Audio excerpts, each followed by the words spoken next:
natin. Panoorin nyo lang kung ano ang gagawin ko para malaman ninyo. Okay, tanggalin natin. Ang una, bubuksan natin dito sa likod. Ito, pinuksan ko na ito. Madali lang naman magbukas. May screw lang yan. Tanggalin nyo lang yung cover. Tapos, bubuksan nyo rin dito sa switch niya. Ito, yan. Okay, hahanapin nyo dito yung wire na hindi dumadaan ng switch. Ito, dalawang ito. Magkarugtong ito. Galing ito sa power cord. Ayan, papunta dyan. Yung kulay chocolate brown o brown. Tapos naging puti, pataas siya, papunta na doon sa motor. Doon sa motor. Yan, papunta na rito. Papunta na sa motor. So, bali, yung apat na wire na ito, ayan, papuntang switch na yan. Yan. Ang kukunin nyo na wire ito. Sa lahat ng brand ng electric fan, iba-ibang kulay. Basta hanapin nyo lang kung ano yung kulay na hindi dumadaan sa switch. So dito sa brand na ito na ginagawa ko, kulay puti. Hindi sa dumaan ng switch, kita ninyo. Mula dito sa power cord, ayan, papunta dyan, papunta doon sa loob. So puti na siya, ano? Ayan, puti yung papunta sa motor. So pagpunta doon sa motor, pupunta tayo dito. Ayan. Dito ngayon tayo magkakaroon ng may gagawin tayo dito para mapandar ulit ito. Okay, so idadress ko lang yung camera ko para makita ninyo. Okay, so yan na. So makikita ninyo na. So dito, ito yung nandito yung mga wire. Gagawin natin dito, hihiwaan natin yan dito, hanapin natin yung kulay puti. Okay, kailangan natin ng blade o anumang matalas na bagay. Hihiwaan natin dito. Tapos hanapin natin yung kulay puti na wire na nakita natin kanina, na ituturo ko sa inyo kanina, doon sa may ibaba ng switch. So ito yung puti. Yan. So, ang gawin lang natin dyan, puputulin lang natin yan. Putulin natin. Okay, so may medyo maingay sa shop ko kasi nasa shop ako eh. So gagawa tayo dito ng dugtungan. Okay. Itong nasa baba, dito tayo magdudugtong. Huwag dyan sa taas ng puti. So ano na natin yan, hindi na natin kailangan yun.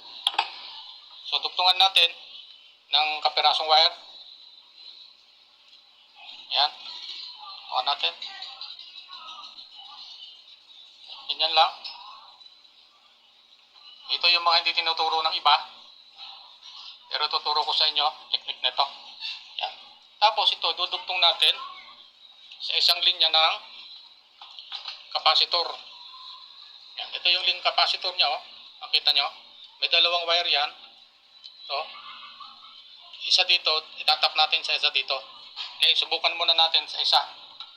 Ito sa isa. Tuloy natin. Dito.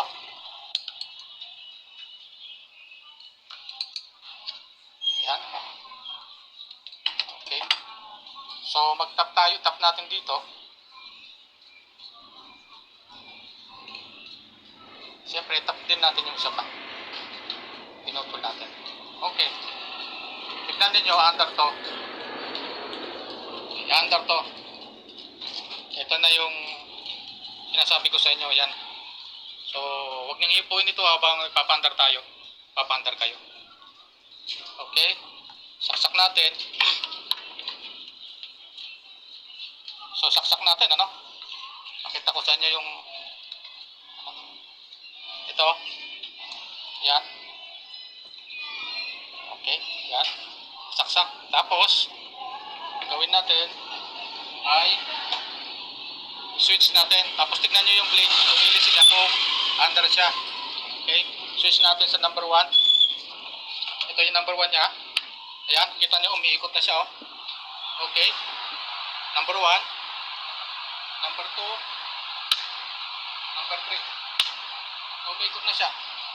Okay. Tayo natin. Pakita ko sa inyo.